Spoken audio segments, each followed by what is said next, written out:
मैंने देशवासियों से भी ये वादा किया था कि इस दिवाली और छठ पूजा से पहले खुशियों का डबल धमाका होगा। अब आप लोग तो यहाँ 2 दिन से ये सब जगह अब आपका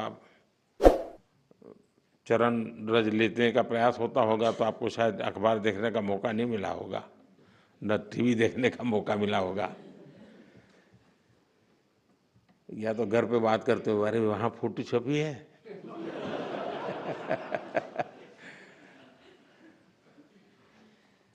खैर, जिस भावना को लेकर के हम चल रहे हैं, उसी भावना पर चलते हुए, और बहुत महत्वपूर्ण निर्णय है, अब जीएसटी और भी ज्यादा सिंपल हो गया है, सरल हो गया है।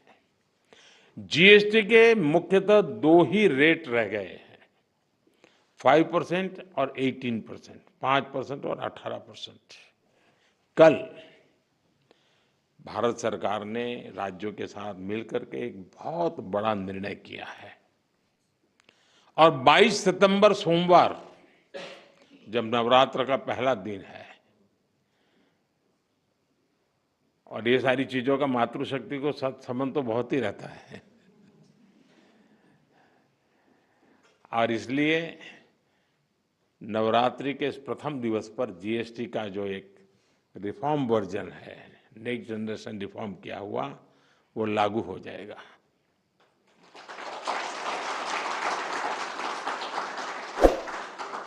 यानी नवरात्रि से ही देश के करोड़ों परिवार की जो जरूरतें हैं, वो और अधिक सस्ती मिलनी शुरू हो जाएगी।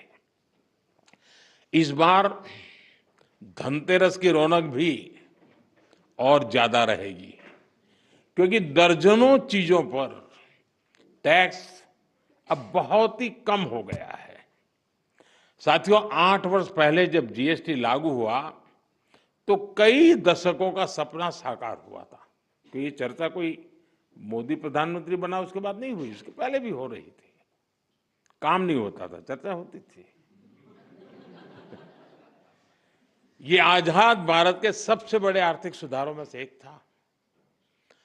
तब देश को अनेकों तरह के टैक्स के जाल से मुक्ति दिलाने का एक बहुत बड़ा काम हुआ था। अब 21वीं सदी में आगे बढ़ते भारत में जीएसटी में भी नेक्स्ट जनरेशन रिफॉर्म की आवश्यकता थी, और उसको किया गया है।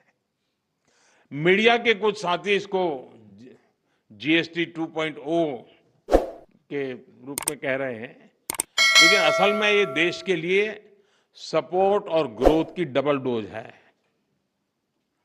डबल डोज यानी एक तरफ देश के सामान्य परिवार की बचत, और दूसरी तरफ देश की अर्थव्यवस्था को नई मजबूती। नए जीएसटी रिफॉर्म से देश के हर परिवार को बहुत बड़ा फायदा होगा। गरीब, न्यू मिडिल क्लास, किसान, महिलाएं, स्टूडेंट्स, नौजवान, सभी को जीएसटी टैक्स कम करने से जबरदस्त फायदा होने वाला है।